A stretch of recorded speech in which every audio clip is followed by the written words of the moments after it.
ഈ ഒരു ഇടികല്ലില്ലാത്ത വീടുകൾ ഉണ്ടാവില്ലല്ലോ, എല്ലാവരും വീട്ടിലുണ്ടാവും. പല ഷേപ്പിൽ പല മോഡലിലായിരിക്കും ഇടികല്ലുള്ളത് അല്ലേ. അപ്പോൾ ഇടികല്ല് വാങ്ങുമ്പോൾ നമ്മൾ മൺചട്ടി മയക്കുന്ന പോലെയും ഇരുമ്പിൻ്റെ ചട്ടി മയക്കുന്നത് പോലെ തന്നെ നമ്മൾ ഈ ഒരു ഇടികല്ലും മയക്കിയെടുക്കണം. അതുമല്ല നല്ലതുപോലെ ക്ലീൻ ചെയ്തെടുക്കണം അല്ലേ. എന്താണെന്ന് വെച്ചാൽ ഇത് നമ്മൾ കല്ല് പൊട്ടിച്ചുണ്ടാക്കുന്നതാണ്. അതിൽ പല എന്താണ് പറയുക പൊടികളും ഉണ്ടാവും. ഇത് സ്കിൻ ഡിസീസ് വരുവാനും അതുപോലെ തന്നെ അലർജി പ്രോബ്ലം വരാനൊക്കെ ചാൻസ് ഉണ്ട്. അപ്പോൾ ഇത് നമ്മൾ ക്ലീൻ ചെയ്യുമ്പോൾ ശ്രദ്ധിക്കണം കേട്ടോ. നല്ലതുപോലെ തന്നെ മയക്കിയെടുക്കാനായിട്ട് ശ്രദ്ധിക്കണം.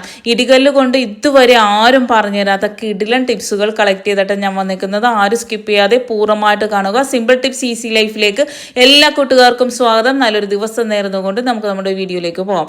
ആദ്യം ഞാൻ ഇട്ട് കൊടുത്തത് പഞ്ചസാരയാണ്. അത് നല്ലതുപോലെ ഒന്ന് പൊടിച്ചെടുത്തിട്ട് അതിലേക്ക് കുറച്ച് പച്ചരി ഇട്ട് കൊടുക്കാം. എന്നിട്ട് അതും നല്ലതുപോലെ പൊടിച്ചതിന് ശേഷം കുറച്ച് കുരുമുളക് കൂടി ഇട്ട് കൊടുത്ത് നല്ലതുപോലെ പൊടിക്കാം കേട്ടോ. ഫൈൻ പൗഡറൊന്നുമല്ല, നമ്മൾ ഇതുപോലെ ഫുള്ളൊന്ന് ഉരച്ചെടുക്കണം. അപ്പോൾ എന്ന് വെച്ചാൽ അതിലുള്ള അഴുക്കും പൊടിയൊക്കെ പോകും. എന്നിട്ട് കുറച്ച് വെള്ളം ഒഴിച്ച് കൊടുക്കുക. ഒരു 5 ടേബിൾ സ്പൂണോളം ഒഴിച്ച് കൊടുത്തിട്ടുണ്ടാവും. എന്നിട്ട് നല്ലതുപോലെ ഇതുപോലെ ഒന്ന് ആക്കിയെടുക്കുക. നമ്മുടെ ആ സൈഡ് ഭാഗമൊക്കെ ഉരയുന്ന രീതിയിൽ നമ്മൾ ഉരച്ചെടുക്കണം. എന്നാൽ മാത്രമേ അതിലുള്ള അഴുക്കും പൊടിയൊക്കെ പോയി കിട്ടുള്ളൂ. കുറേ സമയം നമ്മൾ ഇതുപോലെ ആക്കിയെടുക്കുമ്പോഴത്തേക്കും നമുക്ക് ഇതുപോലെ നല്ല ആ അരിയൊക്കെ നല്ലതുപോലെ അരഞ്ഞ് ഇതുപോലെ കിട്ടും. അപ്പം നമ്മൾ ഇതുപോലെ ഒന്ന് ഉരച്ചു കൊടുത്ത് നല്ലതുപോലെ എല്ലായിടത്തും സ്പ്രെഡ് ചെയ്ത് നല്ലതുപോലെ ഉരച്ച് തേച്ച് കഴുകിയെടുക്കുക. നമ്മൾ സോപ്പിട്ട് കഴുകുക അങ്ങനെയൊന്നും ചെയ്യരുത്. ഈ ഒരു കല്ലൊക്കെ നമ്മൾ അതുപോലെ തന്നെ മൺചട്ടി ആണെങ്കിൽ കൂടി നമ്മൾ സോപ്പിട്ട് കഴുകുന്നതിനേക്കാളും കടലപ്പൊടിയൊക്കെ ഇട്ട് കഴുകുന്നതാണ് നല്ലത് കേട്ടോ. മൺചട്ടിക്ക് അതുപോലെ ഇത് ഒരു ആഴ്ചയിൽ 2 ദിവസം ചെയ്താൽ നല്ല പോലെ തന്നെ ചതഞ്ഞ് പെട്ടെന്ന് കിട്ടാനും അഴുക്ക് പോകാനും നല്ലതാണ് കേട്ടോ. അടുത്തതായിട്ട് നമ്മൾ വെളുത്തുള്ളി ഉലിക്കാനായിട്ട് വളരെ മടിയായിട്ടുള്ളൊരു കാര്യമല്ല. ഈ ഒരു ഇടികല്ലുണ്ടെങ്കിൽ ഇത് ഒന്ന് കമത്തി വെച്ച് കൊടുക്കണം കേട്ടോ. കമത്തി വെച്ച് കൊടുത്തിട്ട് 2-3 ഒരു ഇടിക്കൽ നല്ല സ്ട്രോങ് ആയിട്ട് ചതഞ്ഞു പോകുന്ന രീതിയിലല്ല, ആ ഒരു മൂട്ടിൽ വെച്ചിട്ട് നല്ലതുപോലെ ഒന്ന് ചതച്ചെടുത്ത് കഴിഞ്ഞാൽ ചതഞ്ഞൊന്നും ചതഞ്ഞൊന്നും പോകില്ല. അതിൻ്റെ ഫുൾ തൊലി അതിലിരിക്കുന്നത് കൊണ്ട് തന്നെ ആ ഒരു ഫുള്ളായിട്ട് ആ ഒരു ഇത് പോകില്ല. പക്ഷെ ഇതുപോലെ കിട്ടും കേട്ടോ. വളരെ സിമ്പിളായിട്ട് തന്നെ നമുക്ക് വെളുത്തുള്ളി ഉലിച്ചെടുക്കാനായിട്ട് സാധിക്കും. വളരെ പെട്ടെന്ന് തന്നെ ആ ഒരു ഫസ്റ്റത്തെ തൊലിയൊക്കെ ഉലിച്ചെടുക്കാൻ കുറേ സമയമെടുക്കും. പിന്നെ നമ്മൾ അത് അടത്തിയെടുക്കണം.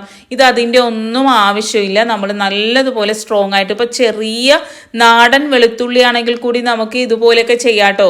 ഇപ്പോൾ എൻ്റെ കയ്യിൽ നാടൻ വെളുത്തുള്ളിയല്ല കിട്ടിയത്. നോമ്പായതുകൊണ്ട് തന്നെ കുറച്ചധികം നമുക്ക് വേണമല്ലോ. അപ്പോൾ ഈ ഒരു വെളുത്തുള്ളിയാണ് മേടിച്ചുകൊണ്ട് വന്നത്. നാടൻ വെളുത്തുള്ളിയാണെങ്കിൽ ഇതേ പ്രോസസ്സ് തന്നെ ചെയ്താൽ മതി. ആ ഒരു മൂട് ഭാഗം നോക്കിയിട്ട് ഒരു 3 നല്ല ഒരു ഇടി കൊടുത്താൽ മതി. പക്ഷെ നമുക്കിത് ഉള്ളിയൊന്നും ഇതുപോലെ ചെയ്തെടുക്കാൻ പറ്റില്ല കേട്ടോ. വെളുത്തുള്ളി മാത്രമേ നമുക്ക് ഇതുപോലെ ചെയ്തെടുക്കാനായിട്ട് സാധിക്കുള്ളൂ. നല്ലതുപോലെ തന്നെ ക്ലീനായി കിട്ടും.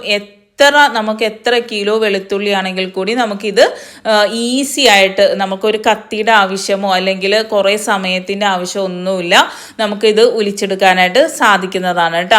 ഒന്ന് ചെയ്തു നോക്കണം. നമുക്ക് സമയം കിട്ടുമ്പോൾ ഇതുപോലെ ഒന്ന് ചെയ്തെടുത്താൽ മാത്രം മതി. അടുത്തതും ഞാൻ ഇതുപോലെ തന്നെ ചെയ്തെടുക്കുന്നുണ്ട്. വളരെ സിമ്പിളായിട്ട് തന്നെ നമുക്ക് ഉലിച്ചെടുക്കാനായിട്ട് സാധിച്ചിട്ടോ. അപ്പോൾ ഇഷ്ടപ്പെടുകയാണെങ്കിൽ ലൈക്ക് ഇടാൻ മറക്കല്ലേ. അതുപോലെ ഒരു 5 വെളുത്തുള്ളി എടുത്തിട്ടുണ്ട്. അത് ചെറുതായി അരിഞ്ഞിട്ട് നമ്മൾ പാല് കാച്ചുകയാണെങ്കിൽ ഇപ്പം 1 ഗ്ലാസ് പാൽ ഒഴിച്ചിട്ട് 1 ഗ്ലാസ് ആവുന്നവരെ നല്ലതുപോലെ വറ്റിക്കണം.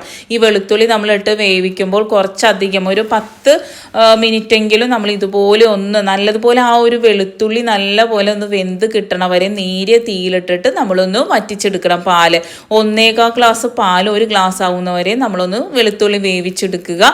അതിനുശേഷം നമ്മളിത് കുടിക്കും. മുതിർന്നവർക്കും കുട്ടികൾക്കും ഒക്കെ വളരെ നല്ലതാണ്. ആഴ്ചയിൽ 2 ദിവസം നിങ്ങൾ കുടിക്കുകയാണെങ്കിൽ വിരശല്യം, കൃമിശല്യം, അതുപോലെ തന്നെ ദഹന പ്രശ്നങ്ങൾ, അൾസർ, ഗ്യാസിൻ്റെ പ്രോബ്ലം എല്ലാത്തിനും നല്ലതാണ്. രാത്രി കിടക്കുന്നതിന് മുമ്പ് കുടിച്ചാൽ മതി കേട്ടോ. ഒന്ന് ചെയ്ത് നോക്കണേ. അടുത്തതായിട്ട് ഇതുപോലെ നമ്മൾ എന്താണ് പറയുക, നമ്മൾ ചീകുന്ന സാധനമാകട്ടെ, കത്തിയാകട്ടെ, കത്രിക ആകട്ടെ, ഇതൊക്കെ നമുക്ക് വളരെ ബുദ്ധിമുട്ടാണ്. മൂർച്ച പോയി കഴിഞ്ഞാൽ പിന്നെ നമുക്ക് പുതിയത് വാങ്ങാനേ സാധിക്കുള്ളൂ അല്ലേ. പക്ഷേ ഈ ഒരു ഇടികല്ലിൻ്റെ ആ ഒരു ഭാഗം വെച്ചിട്ട് നമ്മൾ ഉരക്കുകയാണെങ്കിൽ നല്ല രീതിയിൽ തന്നെ മൂർച്ച കിട്ടും കേട്ടോ. നമ്മൾ നമ്മളിപ്പം ആളുകളിൽ കൊടുത്ത് നമ്മൾ മൂർച്ച വയ്ക്കുന്ന രീതിയിൽ തന്നെ നല്ല പോലെ തന്നെ മൂർച്ച കിട്ടാനായിട്ട് സഹായിക്കും. നല്ല പോലെ തന്നെ ലോങ് ലാസ്റ്റിംഗ് ആയിട്ട് നമുക്ക് കിട്ടുന്നതാണ്. നമ്മൾ വീട്ടിലുള്ള സാധനങ്ങൾ വെച്ച് തന്നെ നമ്മൾ ഇതുപോലുള്ള കാര്യങ്ങൾ ചെയ്യുന്നതായിരിക്കും നല്ലത്. നമ്മൾ പുറത്തൊന്നും കൊടുക്കേണ്ട കാര്യമില്ലല്ലോ. അടുത്തതായിട്ട് തേങ്ങ നമ്മൾ എടുക്കുമ്പം ഏറ്റവും കൂടുതൽ പാടെന്ന് പറഞ്ഞാൽ അത് പൊട്ടിച്ചെടുക്കുക എന്നുള്ളതാണ് അല്ലേ. പൊട്ടിച്ച് കഴിഞ്ഞാൽ അത് പിന്നെ നമ്മൾ ചിലപ്പോൾ ചിരണ്ടി എടുക്കേണ്ടത്, നമ്മളിങ്ങനെ ചീകി എടുക്കണതിൻ്റെ മടിക്ക് വേണ്ടി നമുക്ക് കത്തി കൊണ്ട് കുത്തിയെടുക്കാനായിട്ട് സാധിക്കും. അതും വളരെ ബുദ്ധിമുട്ടായിട്ട് എനിക്ക് ചില സമയം തോന്നാറുണ്ട്. പക്ഷെ നമുക്ക് ഈ ഒരു ഇടികല്ലിൻ്റെ ഈ ഒരു ഭാഗം വെച്ചിട്ട് നമ്മൾ ആ ഇടിക്കണ ആ ഒരു കല്ല് വെച്ചിട്ട് നമ്മൾ ഇതുപോലെ തേങ്ങ ഒന്ന് കൊട്ടിക്കൊടുത്തു കഴിഞ്ഞാൽ ഇതുപോലെ നമുക്ക് പൊട്ടി കിട്ടുന്നതാണ്. അപ്പോൾ നമുക്ക് ചീകേണ്ട ആവശ്യമേ വരുന്നില്ല. മനസ്സിലായോ? ഇതിപ്പോൾ നിങ്ങൾ പറയും ഉണക്കത്തേങ്ങയാണെന്ന്. ഒരിക്കലും അല്ല, ഉണക്കത്തേങ്ങയൊന്നുമല്ല. നോക്കിക്കോളൂ, നല്ല രീതിയിൽ തന്നെ വെള്ളവും ഉണ്ട് നല്ലപോലെ. നമ്മൾ ആ ഇടികല്ലിൻ്റെ ഈ കല്ല് കൊണ്ടിട്ട് കൊട്ടുമ്പം നല്ല രീതിയിൽ എല്ലായിടത്തും ഈവണായിട്ട് നല്ലപോലെ ഒന്ന് കൊട്ടിക്കൊടുത്താൽ മതി. ഇതുപോലെ അടന്ന് നമുക്ക് തേങ്ങ കിട്ടുന്നതാണ് കേട്ടോ. അതിനുശേഷം നമുക്ക് ഞാൻ ആ ഒരു ബ്രൗൺ കളർ കളയേ ഇല്ല കേട്ടോ. എന്തൊരു കാര്യത്തിനും ആ ഒരു കളർ എടുത്തും എന്നിട്ട് നമ്മൾ കത്തി കൊണ്ട് ഇതുപോലെ അരിഞ്ഞെടുത്താൽ മാത്രം മതി കേട്ടോ. എന്നിട്ട് നമ്മളിതൊന്ന് എയർ ഫ്രയറിൽ വെച്ചിട്ട് ഒരു 5 മിനിറ്റ് ഒന്ന് ചൂടാക്കി എടുക്കുക കേട്ടോ. വേറെ ഒന്നിനുമല്ല, നമുക്ക് ഇത് ചെയ്ത് വെച്ച് കഴിഞ്ഞാൽ വളരെ വളരെ യൂസ്ഫുൾ ആയിട്ടുള്ള ഒരു ടിപ്പാണ് കേട്ടോ. നമുക്ക് കുറേ സമയം, ഇതിപ്പോൾ 15 മിനിറ്റ് വെച്ചിട്ട് പിന്നെ ഞാൻ 5 മിനിറ്റ് എന്ന് വെച്ചാൽ 15 മിനിറ്റ് ആകുമ്പോൾ അത് നല്ല പോലെ തന്നെ ഡ്രൈ ആയി പോകും. 5 മിനിറ്റ് വെച്ചാൽ മതി എയർ ഫ്രയറിൽ കേട്ടോ. എന്നിട്ട് കുറച്ച് വറ്റൻമുളക് എടുക്കുന്നുണ്ട്, കുക്കറിലേക്ക് ഇടുന്നുണ്ട്. ഒരു 100 ഗ്രാം വറ്റൻമുളകാണ് എടുത്തേക്കുന്നത്. എന്നിട്ട് ഒരു 1/4 ഗ്ലാസ് വെള്ളം ഒഴിച്ചു കൊടുത്ത് കുക്കറിൽ 2 വിസിൽ വരുന്നവരെ ഇതൊന്ന് വേവിച്ചെടുക്കാം കേട്ടോ. നമ്മൾ ആ ഒരു തേങ്ങ ചൂടായി എടുത്തിട്ടുണ്ട്. നമ്മളിത് എന്താ പറയുക, വറുത്തൊന്നും എടുത്തിട്ടില്ല. അതിൻ്റെ ഒരു വെള്ളത്തിൻ്റെ അംശം മാറിക്കിട്ടുക. ഇപ്പം നമ്മൾ വറുത്തരച്ച് വെക്കുന്ന ടേസ്റ്റ് ഒന്നും വരില്ല കേട്ടോ.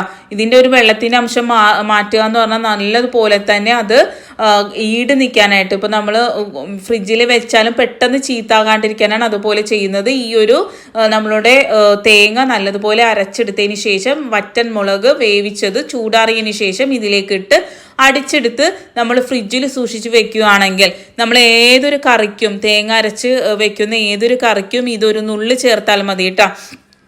അല്ലെങ്കിൽ നമ്മൾ മുളക് ഇട്ടിട്ട് ഉണ്ടാക്കുന്ന മുട്ടക്കറി ആകട്ടെ, കടലക്കറി ആകട്ടെ, ഏതൊരു കറിക്കും ഈ ഒരു മിശ്രിതം നമ്മൾ ഇട്ട് കൊടുക്കുകയാണെങ്കിൽ കറിക്ക് നല്ല കൊഴുപ്പും കിട്ടും, ടേസ്റ്റും കിട്ടുന്നതാണ്. വളരെ പെട്ടെന്ന് നമുക്ക് കറികൾ ഉണ്ടാക്കാനായിട്ട് ഇതുപോലെ നമ്മൾ ചെയ്തു വെച്ചാൽ വളരെ നല്ലതാണ്. അതുപോലെ തന്നെ തേങ്ങ നമുക്ക് ഇതുപോലെ നമ്മൾ വെള്ളത്തിൻ്റെ അംശമൊക്കെ കളഞ്ഞത് കൊണ്ട് തന്നെ നമുക്ക് കുറേ കാലം ഈ ഒരു തേങ്ങ ഇരിക്കുന്നതുമാണ് കേട്ടോ. പെട്ടെന്നൊന്നും ചീത്താവില്ല, 2 ആഴ്ച നല്ലതുപോലെ ഇരിക്കും. ഈ അടുത്ത ഒരു ഭാഗം, നേരത്തെ പൊട്ടിച്ചതിൻ്റെ അടുത്തൊരു ഭാഗം ഞാൻ ഫ്രിഡ്ജിൽ ഒരു 10 മിനിറ്റ് വെച്ചതിന് ശേഷം മിക്സിയിൽ ഒന്ന് പൾസ് ചെയ്തെടുക്കുന്നുണ്ട്. നമ്മൾ സാധാരണ ഇതുപോലെ നമ്മൾ അരിഞ്ഞിട്ടിട്ട് നമ്മൾ പൾസ് ചെയ്തെടുക്കുമ്പോൾ ചിരവി കിട്ടില്ല. ചിരവി നമ്മൾ എടുക്കുമ്പോൾ നല്ല വിട്ട് അടർന്ന് കിട്ടും. പക്ഷെ നമ്മൾ അല്ലാണ്ട് ചെയ്ത് കഴിഞ്ഞാൽ അരഞ്ഞ പോലെയല്ലേ നമുക്ക് ഈ ഒരു തേങ്ങ കിട്ടുന്നത്. അപ്പോൾ നിങ്ങൾ ഈ ഒരു മിക്സിയിലിട്ട് ക്രഷ് ചെയ്യുന്നതിന് മുമ്പ് തന്നെ ഒരു 10 മിനിറ്റ് ഫ്രീസറിലോ ഫ്രിഡ്ജിലോ നിങ്ങൾ ഈ ഒരു തേങ്ങ വെച്ചിട്ട് ചെയ്യുകയാണെങ്കിൽ ആ വെള്ളത്തിൻ്റെ അംശം കുറഞ്ഞിട്ട് നമുക്ക് തേങ്ങ നമ്മൾ ചിരവി എടുക്കുന്നത് പോലെ തന്നെ കിട്ടുന്നതാണ് കേട്ടോ. എന്നിട്ട് സാധാരണ ഫ്രിഡ്ജിൽ സൂക്ഷിക്കുന്ന പോലെ സൂക്ഷിക്കാം, പെട്ടെന്ന് ചീത്താവേ ഇല്ല, നല്ല പോലെ തന്നെ ചിരവി എടുത്ത പോലെ കിട്ടും. അടുത്തതായിട്ട് ഇടികല്ലിൽ വേറൊരു ഗുണം, നമ്മൾ ബിരിയാണി ദം ഇടാനായിട്ട് സൂപ്പറാണ് കേട്ടോ. നമ്മളല്ലെങ്കിൽ ബിരിയാണി ദം ഇടുമ്പം ചിരട്ടയൊക്കെ നമ്മൾ കത്തിച്ച് ഇതാക്കിയൊക്കെ വെക്കുമ്പോൾ ആ പാത്രം കഴുകാനൊക്കെ വളരെ പാടല്ലേ. ഒരു 4 മിനിറ്റ് 5 മിനിറ്റ് നമ്മളുടെ ഗ്യാസിൽ വെച്ച് ചൂടാക്കിയിട്ട് ദം ഇടുന്ന ആ പാത്രത്തിൻ്റെ മേളിൽ വെച്ച് കൊടുത്താൽ മാത്രം മതി. കരി പിടിക്കുകയോ ഒന്നുമില്ലാതെ തന്നെ നമുക്ക് ബിരിയാണി ദമ്മായിട്ട് കിട്ടുന്നതാണ് കേട്ടോ. ചോറ് വേവിക്കാൻ ഒരു 10 മിനിറ്റ് മതി കേട്ടോ. ഇനി ഈ ഒരു സൂത്രം അറിഞ്ഞു കഴിഞ്ഞാൽ നമ്മൾ സാധാരണ വെക്കുന്ന പോലെ തന്നെ വെള്ളം തിളച്ച് കഴിയുമ്പോൾ അരിയിട്ട് നമ്മൾ നല്ലതുപോലെ തിള വരണം കേട്ടോ. തിള വന്ന് കഴിയുമ്പോൾ നല്ല പോലെ തന്നെ വെള്ളം വേണം. ഇങ്ങനെ അവിഞ്ഞ പോലെ ആയിപ്പോകും അല്ലെങ്കിൽ ചോറ്. എന്നിട്ട് നല്ലതുപോലെ തിള വന്നു കഴിയുമ്പോൾ ഒരു പാത്രത്തിൽ കുറച്ച് വെള്ളം എടുത്തിട്ട് നമ്മൾ ഇടികല്ലിൻ്റെ ആ ഇടികല്ലില്ലേ, ആ ചതക്കണ ഭാഗമില്ല, ആ ഒരു കല്ല് ഒരു പാത്രത്തിൽ ഇട്ട് കൊടുത്ത് കുറച്ച് വെള്ളത്തിൽ ഇട്ട് കൊടുക്കുക. എന്നിട്ട് അതിൻ്റെ മേളിൽ വെച്ചിട്ട് ഒരു 3 മിനിറ്റ് 4 മിനിറ്റ് ഒന്ന് വെച്ചാൽ മാത്രം മതി. ഇതുപോലെ ഒന്ന് വെച്ചാൽ മാത്രം മതി. ആ കല്ലും വെള്ളവും നല്ലതുപോലെ തന്നെ ചൂടായി കിട്ടുന്നതാണ്. ഈ ഒരു കല്ല് ചൂടായാൽ നിങ്ങൾക്ക് അറിയാവുന്നതാണ്, പെട്ടെന്നൊന്നും തണുക്കില്ല. അത്ര നല്ല ചൂടിൽ ആ ഒരു കല്ല് അവിടെ ഇരിക്കുന്നതാണ് അല്ലേ. അപ്പോൾ ഈ ഒരു വെള്ളം നമുക്ക് പല കാര്യങ്ങൾക്കും ഉപയോഗിക്കാനായിട്ട് സാധിക്കും. ഇതിനു മുമ്പുള്ള വീഡിയോ ഞാൻ കാണിച്ചിട്ടുണ്ട്. കറി വെക്കാൻ എടുക്കാം, നമുക്ക് കുടിക്കാൻ എടുക്കാം. ഈ കല്ല് നല്ലതുപോലെ ക്ലീൻ ചെയ്തതിന് ശേഷം മാത്രമേ എടുക്കാം കേട്ടോ. എന്നിട്ട് എല്ലാ കാര്യങ്ങൾക്കും നമുക്ക് ചായ കാച്ചാൻ എടുക്കാം, എല്ലാത്തിനും നമുക്ക് വെക്കാനായിട്ട് സാധിക്കുന്നതാണ്. അപ്പോൾ ഇത് ചൂടായി കഴിയുമ്പോഴത്തേക്കും നമ്മൾ ഇതൊന്ന് ഓഫ് ചെയ്ത് ഒരു അരമണിക്കൂർ വെച്ചാൽ മതി കേട്ടോ. കൂടുതലൊന്നും സമയമൊന്നും വേണ്ട. നല്ലതുപോലെ തന്നെ വെന്ത് കിട്ടുന്നുണ്ട് ചോറ്. ഓഫ് ചെയ്തിട്ടൊരു അരമണിക്കൂർ വെക്കേണ്ട, ഒരു 10-15 മിനിറ്റ്. നല്ല വേവുള്ള അരിയാണെങ്കിൽ ഒരു അരമണിക്കൂർ വെക്കുക, ഇല്ലെങ്കിൽ പെട്ടെന്ന് വേകുന്നതാണെങ്കിൽ ഒരു 10 മിനിറ്റ് പോലും വേണ്ട കേട്ടോ. പെട്ടെന്ന് തന്നെ നമുക്ക് വെന്ത് കിട്ടുന്നതാണ്. അതിന് ശേഷം നിങ്ങൾ ശ്രദ്ധിക്കേണ്ടത്, ഇത് നല്ലതുപോലെ തിളച്ചതിന് ശേഷം ഊറ്റുക, അല്ലെങ്കിൽ വെള്ളം കുടിച്ച പോലെ ഇങ്ങനെ ഇരിക്കും. അത് പാടില്ല. ആ ഒരു വെള്ളം നല്ലതുപോലെ തിളപ്പിച്ചതിന് ശേഷം നല്ലതുപോലെ ഊറ്റിയെടുത്തിട്ട് നമുക്ക് സാധാരണ ചോറ് കഴിക്കാവുന്ന പോലെ കഴിക്കാവുന്നതാണ് കേട്ടോ. ഇതിന് യാതൊരു ഹെൽത്ത് പ്രോബ്ലം ഒന്നും ഉണ്ടാവില്ല. നല്ല രീതിയിൽ തന്നെ നമുക്ക് ഏതൊരു അരിയും നമുക്ക് വെന്ത് കിട്ടും. സുരേഖ അരിയാണ് ഇപ്പോൾ നമ്മൾ എടുത്തേക്കുന്നത്. അതൊരു 10 മിനിറ്റ് ഇതുപോലെ വെച്ചോളൂ. എന്ന് വെച്ചാൽ കല്ലിന് അത്രയും നല്ല ചൂട് നിൽക്കാനുള്ള ശേഷി ഉണ്ടെന്ന് നിങ്ങൾക്ക് അറിയാമല്ലോ. നല്ലതുപോലെ തന്നെ ആ ഒരു ചൂട് ആ ചോറിലേക്ക് ഇറങ്ങിയിട്ട് പെട്ടെന്ന് തന്നെ. പിന്നെ മട്ടയരി വളരെ കൂടുതൽ സമയമെടുത്ത് വേകുന്ന അരിയാണെങ്കിൽ, ഇപ്പം 1 മണിക്കൂറൊക്കെ ഇട്ടിട്ട് വേവിച്ച് എടുക്കുന്ന അരിയാണെങ്കിൽ മാത്രം ഒരു അരമണിക്കൂർ 20 മിനിറ്റൊക്കെ മതിയാവും. നല്ല സൂപ്പർ ടേസ്റ്റി ചോറാണ് കേട്ടോ. അടുത്തതായിട്ട് നമ്മൾ ഈ ഒരു ഇടികല്ല് ഇടിക്കുമ്പോൾ ഏറ്റവും വലിയ പ്രശ്നമാണ് എന്ത് സാധനം ഇട്ടാലും അത് പുറത്തേക്ക് ഇങ്ങനെ പോകുക എന്നുള്ളത്. ഇപ്പോൾ ഉള്ളിയും വെളുത്തുള്ളിയൊക്കെ ഇട്ടിട്ട് നമ്മൾ ചതക്കുമ്പോൾ ഏറ്റവും വലിയ പാടാണ് അല്ലേ, പുറത്തേക്ക് ഇതുപോലെ പോകുക എന്നുള്ളത്. അപ്പോൾ ഒരു കാർഡ്ബോർഡ് എടുത്തിട്ട് ഇതുപോലെ ഈ ഒരു അളവിന് കേട്ടോ നമുക്ക് ഈ ഒരു ഇതിടണ രീതിയിൽ വേണം. എന്നിട്ട് ഇതുപോലെ ചെയ്ത് വെച്ച് കഴിഞ്ഞാൽ ചതക്കണ സമയത്ത് ഇത് വെച്ചിട്ട് ഇതുപോലെ ചെയ്ത് കഴിഞ്ഞാൽ ഒരു തരി പോലും, ഇപ്പോൾ കുരുമുളകൊക്കെ ചതക്കുമ്പം പുറത്തേക്ക് പോകുമല്ലോ, അങ്ങനെ ബുദ്ധിമുട്ടുള്ള സമയങ്ങളിൽ ഇതുപോലെ ഒരെണ്ണം ഉണ്ടാക്കി വെച്ച് കഴിഞ്ഞാൽ ഒരു തരി പോലും പുറത്ത് പോവില്ല.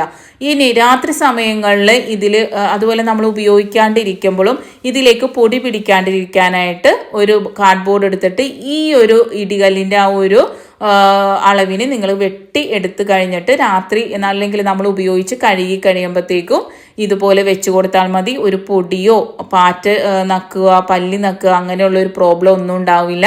അതുപോലെ ആഴ്ചയിൽ 2 ദിവസം ഞാൻ നേരത്തെ ഫസ്റ്റിലെ കാണിച്ചു തന്ന പഞ്ചസാരയും അരിയും കുരുമുളകും ഇട്ടുള്ള ആ ഒരു പ്രയോഗം കൂടെ ചെയ്താൽ ഇടികല്ല് നല്ല സൂപ്പറായിട്ട് കാലങ്ങളോളം നിന്നോളും കേട്ടോ. അപ്പോൾ ഇഷ്ടപ്പെട്ടെന്ന് വിചാരിക്കുന്നു. Thanks for watching. Next time നല്ലൊരു വീഡിയോയുമായി വരാം.